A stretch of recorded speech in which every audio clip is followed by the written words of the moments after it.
Welcome back movie enthusiast. तो guys आज हम द नन मूवी को एक्सप्लेन करेंगे जो कि साल 2018 में रिलीज हुई है।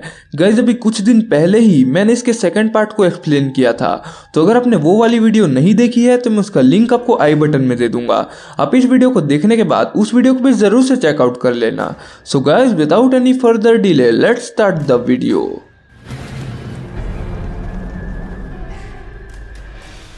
तो मूवी की स्टार्टिंग होती है सन 1952 से, जहां हम रोमानिया का सीन देखते हैं, जहां एबी में दो नन एक कमरे की तरफ जाते हैं, लेकिन यहाँ उस पार्टिकुलर कमरे के इर्द गिर्द क्रॉस लगा हुआ होता है, जिससे हमें समझ आता है कि इन क्रॉसेस को क्यों लगाया गया है। तो दरअसल इसे किसी भयानक शैतान को रोकने के लिए यहाँ पर लगाया हुआ है। और फिर यहाँ हम एक डोर पर लैटिन भाषा में कुछ लिखा हुआ देखते हैं। बेसिकली इसका मतलब होता है कि गॉड का साथ बस यहीं तक। आगे हम देखते हैं कि अब उनमें से एक नन चाबी लिए उस रूम के अंदर जाती है और जाते समय वह दूसरी वाली नन से कहती है कि गॉड पर भरोसा रखो। और फिर बाहर खड़ी नन प्रेयर करने लगती है। अब कुछ देर बाद जो नन अंदर गई थी वो बाहर आती है और वो खून से पूरी तरह से लथपथ थी। और फिर वो नन उस बाहर खड़ी नन को चाबी देते हुए कहती है कि अब तुम्हें पता है कि तुम्हें क्या करना है। और साथ ही वो उससे कहती है कि जो भी करना पर उसके हाथ मत आना, क्योंकि उसको शरीर चाहिए। और उस नन के ये कहते ही कोई डीमन उस नन को अंदर खींच लेती है। आगे हम देखते हैं कि वो बाहर खड़ी हुई नन गॉड से क्षमा मांगकर वहीं पर सुसाइड कर लेती है। और यहाँ हम पीछे उस नन को यानी वेलेक को देखते हैं। अब सीन शिफ्ट होता है और हम इस घटना के नेक्स्ट डे फ्रेंची नाम के एक लड़के को देखते हैं जो कि नन्स को फूड सप्लाई करने का काम किया करता था। और जब वो उस दिन भी नन्स को फूड सप्लाई करने के लिए जा रहा था, तभी उसे वहां पर उस नन की लाश दिखाई देती है जिसे कौवे नोच नोच कर खा रहे होते हैं। ये वही वाली नन है जिसने रात में सुसाइड किया था। अब हम इसके अगले सीन में वेटिकन सिटी को देखते हैं, जहां फादर बर्ग को उस नन के सुसाइड के बारे में पता चलता है। और यह गॉड के नजर में एक बहुत बड़ा सीन था। अब फादर बर्ग और वहां मौजूद और भी प्रीस्ट ये डिसाइड करते हैं कि उन्हें अब रोमानिया जाकर उस पूरी घटना की तहकीकात करनी होगी। और इस इन्वेस्टिगेशन में वो लोग सिस्टर आयरिन को भी अपने साथ लेकर जाते हैं, जिन्होंने अभी नन बनने की शपथ नहीं ली है। अब ये दोनों रोमानिया पहुंचकर फ्रेंची से मिलते हैं, जहां फ्रेंची उन्हें बताता है कि यहाँ का कोई भी आदमी एबी की तरफ गलती से भी कदम नहीं रखना चाहता है, यानी यहाँ के सारे लोग एबी के नाम से भी डरते हैं। और फ्रेंची यहाँ उनसे कहता है कि वो खुद भी वहाँ 3 महीने में सिर्फ एक ही बार वहाँ जाता है और चुपचाप सिर्फ राशन रखकर वहाँ से आ जाता है। अब फादर बर्ग और आयरिन दोनों फ्रेंची से रिक्वेस्ट करते हैं कि वो उन्हें एक बार एबी में लेकर जाए, और फ्रेंची यहाँ उनकी बात मान जाता है। आगे हम देखते हैं कि वह उन दोनों को एबी के आइस हाउस में लेकर जाता है, जहां उसने उस सुसाइड अटेम्प्ट करने वाली नन की डेड बॉडी रखी थी। अब गाइस यहाँ हम देखते हैं कि उस नन की लाश यहाँ पर सिटिंग पोजीशन में थी, जबकि फ्रेंची बताता है कि उसने उस लाश को लेटा कर रखा था।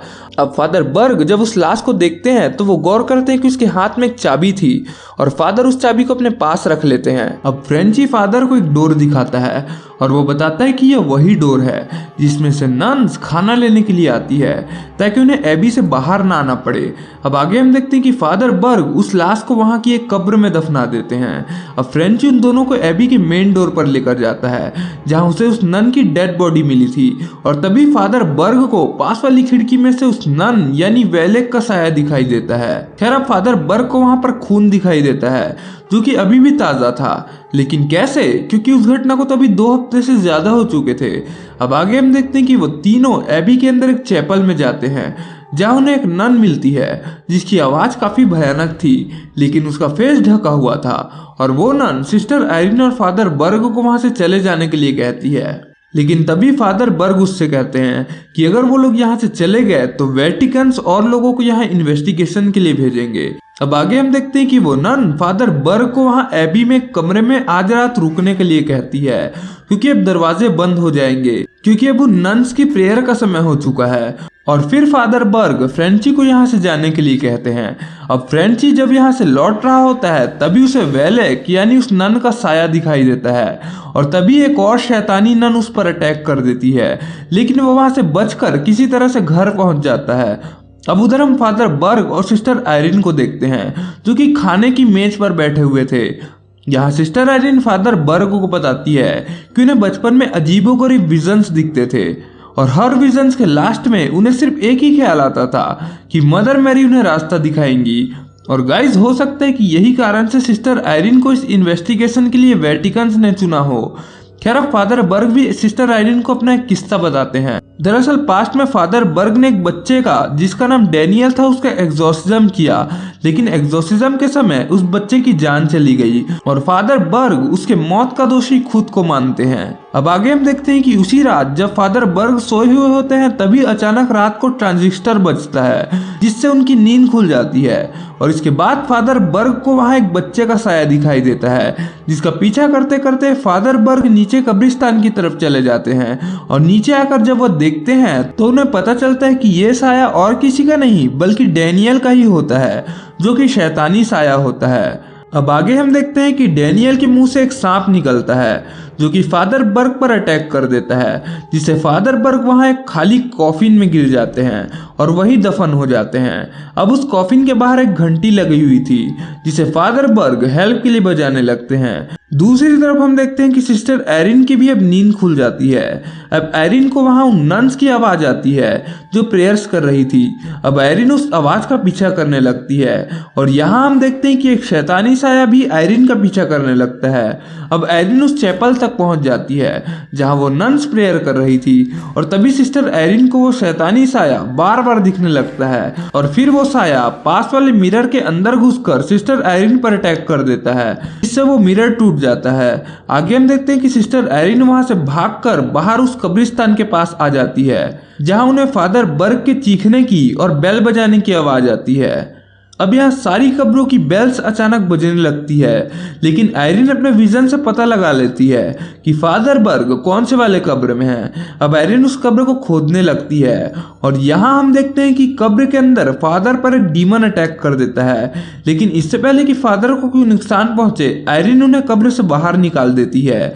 अब यहाँ पर फादर बर्ग को कब्र के अंदर से कुछ बुक्स मिली थी जिन्हें फादर बर्ग ने अपने पास रख लिया। अब इसके अगले दिन आयरीन और फादर बर्ग एबी के अंदर जाते हैं और वो लोग अंदर जाकर मदर सुपीरियर यानी वही वाली नन को आवाज देते हैं जिनकी आवाज भयानक और चेहरा ढका हुआ था, लेकिन एबी के अंदर से कोई भी आवाज नहीं आती, लेकिन यह डोर अपने आप ओपन हो जाता है।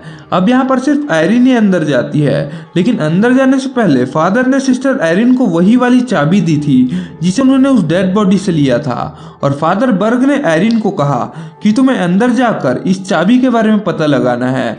अब आगे हम देखते हैं कि जब आयरीन एबी के अंदर जाती है तभी उन्हें वहां पर एक नन दिखाई देती है और आयरीन उस नन को पुकारती है, लेकिन वो नन बिना कुछ बोले वहां से चली जाती है। अब आयरीन उस नन का पीछा करते हुए एक चैपल में पहुंच जाती है। अब आयरीन देखती है कि वो नन वहां गॉड के सामने प्रेयर कर रही है। अब आयरीन उसे आवाज लगाती है, लेकिन तभी वहां एक और नन आकर जिसका नाम सिस्टर ओहाना होता है वो उसे रोक लेती है। अब ओहाना आयरीन को बताती है कि कई सालों से अलग अलग नन अपने अपने टाइम पर यहाँ प्रे किया करते हैं और ऐसा कहकर वह सिस्टर आयरीन को वहां से ले जाती है। अब सीन यहाँ पर फ्रेंची पर आता है जो कि एक बार में बैठा वाइन पी रहा होता है। अब उस बार के एक आदमी से उसे पता चलता है कि उसी गांव के ल्यूका नाम की एक आदमी की 12 साल की बेटी ने वहां पर सुसाइड कर लिया था और वो आदमी उससे कहता है कि ये घटना और गांव में घटने वाली और भी घटनाएं उसी शापित एबी की वजह से घट रही है। अब ये बातें सुनते ही फ्रेंची डर जाता है क्योंकि सिस्टर आयरीन और फादर बर्ग अब भी वहां पर है और फिर वह एक गन लेकर उन्हें बचाने के लिए चला जाता है। अब दूसरी तरफ हम देखते हैं कि फादर उन बुक्स को पढ़ रहे होते हैं जो उन्हें उस कब्र से मिली थी और उस बुक में उन्हें डीमन वेलेक का भी जिक्र मिलता है, लेकिन तभी एबी का डोर बंद हो जाता है जहां पर आयरीन गई हुई थी क्योंकि डोर बंद होने का समय हो गया था। खैर अब हम देखते हैं कि आयरीन सिस्टर ओहाना से इस एबी के हिस्ट्री के बारे में पूछती है जहां सिस्टर ओहाना बताती है कि इस एबी को सेंट कार्टा के एक राजा ने बनवाया था। अब वो राजा काला जादू किया करता था और उसी ने काले जादू के ऊपर कई सारी बुक्स लिखी थी जिसकी मदद से वो नर्क से वहां के शैतानों को बुलाना चाहता था। अब वह ऐसा करने में सफल हो गया। उसने एक प्रवेश द्वार खोल दिया जिसमें से एक शैतान हमारी दुनिया में आ गया, लेकिन तभी चर्च ने वहां पर धावा बोल दिया और उन्होंने एक हॉली निशानी से जीसस क्राइस्ट का ब्लड डालकर उस द्वार को बंद कर दिया और उसी समय से चर्च ने उस महल को अपने कब्जे में ले लिया ताकि उस डीमन को यहाँ बंद रख सके और इसी से यह जगह एबी बन गई। लेकिन फिर एक दिन जंग में हुई बमबारी से यह पूरा एबी हिल गया जिससे वह प्रवेश द्वार फिर से ओपन हो गया। अब आयरिन सिस्टर ओहाना को बताती है कि रात में उन्हें एक नन दिखाई दी थी जो बिल्कुल भी पवित्र नहीं दिखाई दे रही थी। अब यहाँ सिस्टर ओहाना बताती है कि उन्होंने भी शैतानी नन को देखा है और वो कोई डीमन है जो कि नन के रूप में घूम रहा है ताकि नन्स के बीच में छुपा रह सके। और अब सिस्टर ओहाना कहती है कि उन्हें लगता है कि यह डीमन उसी नर्क के द्वार से ही आया होगा और उस नन ने इसी डीमन के कारण से ही सुसाइड किया होगा।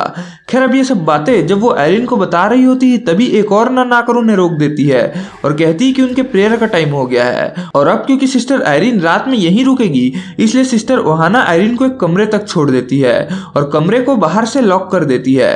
अब सीन फादर बर्ग की तरफ आता है और फादर बर्ग यहाँ एबी का नक्शा देख रहे होते हैं और उस नक्शे में नर्क के द्वार को भी देखते हैं। लेकिन तभी फादर बर्ग को मदर सुपीरियर की आवाज आती है। अब यहाँ फादर बर्ग मदर सुपीरियर के पास जाते हैं और उन्हें बताते हैं कि इस एबी में जरूर कुछ गड़बड़ है और साथ ही उस डेड बॉडी के हाथ से मिली चाबी के बारे में भी उन्हें बताते हैं। लेकिन मदर सुपीरियर उनसे कहती है कि अब बहुत देर हो चुकी है और इन सब बातों का कोई भी फायदा नहीं है क्योंकि अब सिस्टर आयरिन नहीं लौटेंगी।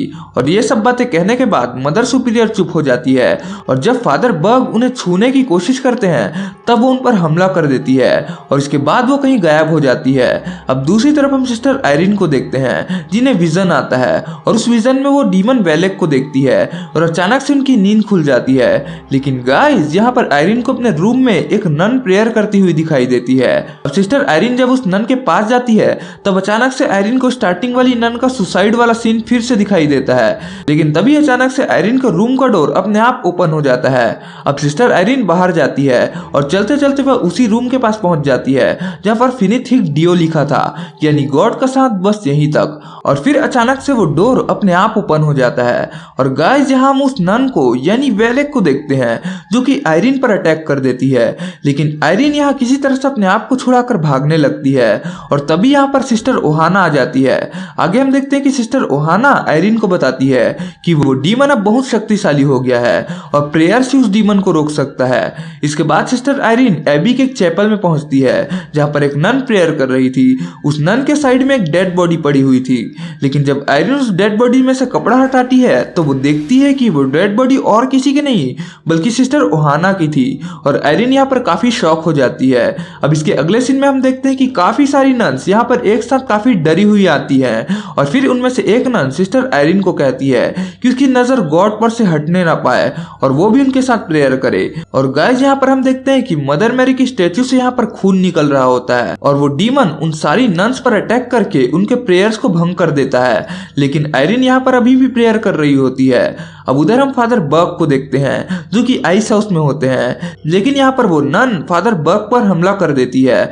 लेकिन तभी फ्रेंची आकर उन्हें बचा लेता है। अब उधर हम देखते हैं कि वो डीमन सिस्टर आयरिन पर भी अटैक कर देता है और यहाँ वो डीमन आयरिन के बैक पर एक डिमोनिक साइन बना देता है। अब आगे हम देखते हैं कि फादर बर्ग और फ्रेंची दोनों सिस्टर आयरिन के पास आ जाते हैं और यहाँ आयरिन फादर बर्ग को बताती है कि वो सभी नन्स के साथ मिलकर प्रेयर कर रही है। लेकिन यहाँ फादर बर्ग और फ्रेंची दोनों शॉक हो जाते हैं क्योंकि यहाँ पर सिस्टर आयरिन के अलावा और कोई भी नहीं था। अब आगे हम देखते हैं कि फादर बर्ग के कहने पर सिस्टर आयरिन पास में पड़े उस डेड बॉडी के ऊपर से कपड़ा हटाती है और यहाँ एक नन थी। अब गाइस यहाँ पर कोई भी नन अब जिंदा नहीं बची थी और साथ ही एबी भी अपवित्र हो गया है और ये बातें अब आयरिन भी समझ चुकी थी। खैर आगे हम देखते हैं कि वो डेड बॉडी उठकर फादर बर्ग पर अटैक कर देती है। लेकिन तभी फादर बर्ग होली वाटर डालकर उसको जला देते हैं। अब आगे हम देखते हैं कि फ्रेंची फादर बर्ग और सिस्टर आयरिन को यहाँ से वापस जाने को बोलता है। लेकिन आयरिन उससे कहती है कि वो नर्क के उस द्वार को बंद करे बगैर नहीं जाएंगी और साथ ही वो उन दोनों को बताती है कि नन विक्टोरिया यानी मूवी की स्टार्टिंग वाली नन ने सुसाइड इसीलिए किया क्योंकि अगर वो ऐसा नहीं करती तो वो डीमन उनके अंदर घुसकर यहाँ आ जाता क्योंकि उस डीमन को बॉडी चाहिए इस दुनिया में आने के लिए। साथ ही आयरिन उन दोनों को बताती है कि उन्हें नर्क का द्वार को बंद करने के लिए जीसस क्राइस्ट का पवित्र खून चाहिए जो इसी एबी में कहीं पर रखा है। अब सिस्टर आयरिन पहले नन बनने के लिए शपथ खाती है क्योंकि अब उन्हें यकीन हो गया था कि उन्हें दिखने वाले विजन्स गॉड की तरफ से ही गिफ्ट के रूप में उन्हें दिया गया है, इसलिए वो अपनी जिंदगी गॉड के नाम करना चाहेंगी। आगे हम देखते हैं कि ये तीनों तहखाने की तरफ जाते हैं क्योंकि आयरिन को लगता है कि हो ना हो जीसस क्राइस्ट का ब्लड वहीं कहीं रखा होगा। और फिर तहखाने में मदर मैरी की एक स्टैचू थी जो कि एक पर्टिकुलर डायरेक्शन में पॉइंट आउट कर रही थी और फादर बर्ग आयरिन को बताते हैं कि जो विजन्स उसको आते हैं कि मदर मैरी रास्ता दिखाएंगी थी, हो ना हो वो विजन्स का मतलब यही है। आगे हम देखते हैं कि जिस तरफ मदर मैरी की उंगली पॉइंट आउट हो रही थी उसी डायरेक्शन में इन्हें एक डोर दिखाई देता है और वो डोर फादर को मिली उसी चाबी से खुलती है। अब डोर ओपन होते ही उन्हें जीसस क्राइस्ट का ब्लड मिल जाता है जिसे फादर बग सिस्टर आयरीन को दे देते हैं। आगे हम देखते हैं कि इसके बाद ये तीनों उसी डोर के पास पहुंचते हैं जहां फिनिथिक डियो लिखा था और फिर ये तीनों अलग अलग डायरेक्शन में जाकर उस नर्क वाले प्रवेश द्वार को खोजने लगते हैं। अब यहाँ हम आयरीन को देखते हैं जो कि उस प्रवेश द्वार को खोज रही होती है, लेकिन तभी हम देखते हैं कि वो डेविल सिस्टर आयरीन पर अटैक कर देता है, लेकिन किसी तरह से आयरीन वहां से बच जाती है। अब आयरीन को सामने एक डोर दिखाई देता है और आयरीन उस डोर के अंदर चली जाती है और अंदर आयरीन को वही एग्जैक्ट मार्क दिखाई देता है जो डीमन ने उनकी बॉडी पर बनाई थी। अब आगे हम देखते हैं कि आयरीन वहां से बाहर जाने लगती है, लेकिन तभी यहाँ पर कई सारी इविल नन्स आकर उन्हें रोक लेती है और वो डोर अपने आप बंद हो जाता है। उधर हम फादर बग को देखते हैं और उनके सामने भी कई सारी इविल नन्स आ जाती हैं, लेकिन तभी यहाँ पर फादर बग आग से क्रॉस का साइन बना देते हैं और फिर वो वहां से भाग जाते हैं। उधर हम फ्रेंची को देखते हैं जो कि आयरीन के पास जाने लगता है और वो उसी डोर के अंदर जाता है जहां पर आयरीन थी और यहाँ हम देखते हैं कि कई सारी इविल नन्स उसके सामने थी और सिस्टर आयरीन को भी उस डीमन ने पोजेस कर लिया है। अब आगे हम देखते हैं कि पोजेस हुई आयरीन फ्रेंची पर अटैक कर देती है, लेकिन तभी फ्रेंची आयरीन से क्राइस्ट के ब्लड को लेकर उसके फेस पर ब्लड की कुछ ड्रॉप्स लगा देता है और तभी वो डेविल आयरीन की बॉडी को छोड़ देता है।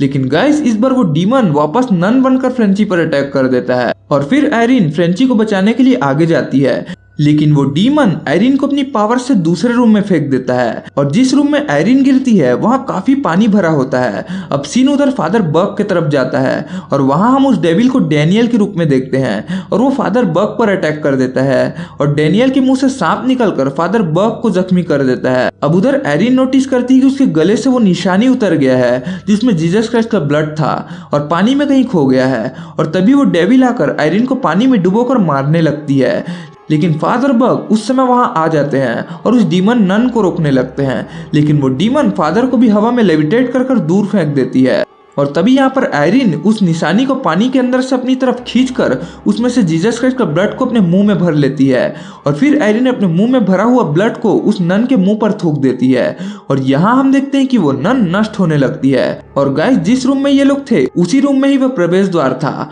इसलिए वो नन उसी प्रवेश द्वार में जाने लगती है और वो प्रवेश द्वार फिर से बंद हो जाता है। अब इसके अगले दिन आयरीन फ्रेंची को बताती है कि अब सब ठीक हो चुका है और वो डीमन भी अब नर्क में वापस चला गया है। अब इन सब बातों के बाद जब ये तीनों यहाँ से जाने लगते हैं तभी हम देखते हैं कि फ्रेंची के गले पर एक उल्टा क्रॉस बना हुआ होता है विच शोज की फ्रेंची अब उस नन के कब्जे में है। और गाइस ऐसा इसीलिए हुआ क्योंकि उस डीमन ने फ्रेंची पर अटैक करके उस पर अपना कुछ अंश डाल दिया था और इसी के साथ में यह मूवी यहीं पर एंड हो जाती है। तो गाइस ये थी द नन मूवी की कहानी। मुझे उम्मीद है कि पूरी मूवी आपको अच्छे से समझ आ गई होगी और इसके आगे क्या होता है ये आपको इसके अगले वाले पार्ट में जरूर देखने को मिलेगा, जिसका लिंक मैंने अपने आई बटन में दे दिया है। तो गाइस अगर आपको ये वीडियो अच्छी लगी हो तो आप इसे लाइक करके अपने फ्रेंड के साथ भी जरूर शेयर करिएगा और अगर आप नए हैं तो आप इस चैनल को भी जरूर सब्सक्राइब करिएगा। तो फिर मिलते हैं नेक्स्ट वीडियो में, तब तक के लिए गुड बाय।